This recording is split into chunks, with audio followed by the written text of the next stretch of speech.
Concordia University students are looking to change the way we save forests. They want to find easier and cheaper ways to detect forest fires before they start. Scott Prowse reports. So we will try to install that on the body. Wings, propellers, batteries. But one thing these aircrafts are missing are pilots. The visual camera. PhD mechanical engineering student Anim Hossein says this may be the key to getting a handle on the planet's forest fire situation. Human beings wouldn't have to keep an eye out for forest fires. The drones could fly over them, and the computer would be able to detect it and notify us when it happens. Using drones, we can detect it faster, we can get very close to it, we can have a very nice view of it so that the firefighters can realize that, okay, this is the point where we need to address it. Forest fires cause millions of dollars in damage and can lead to the loss of not just homes and landscapes, but lives as well.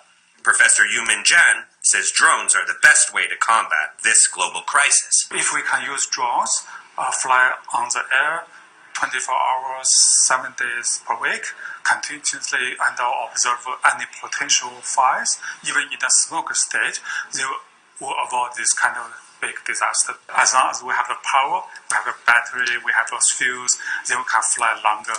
Jan and 26 members of his class are working hard on image processing and motion control for many types of drones, each with its own advantage. We have 8 propellers.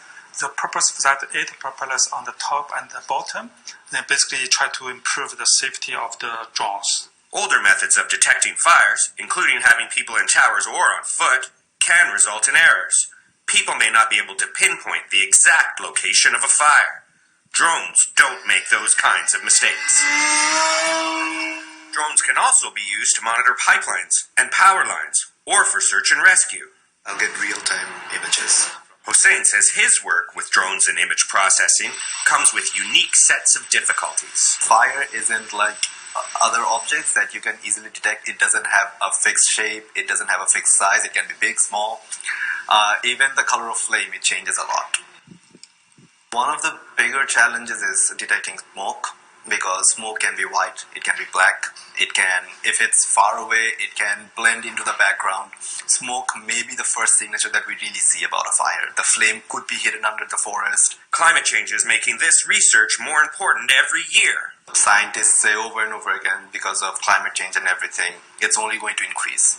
What I'm doing, it can save lives, it can help save the environment. Scott Prowse, CTV News.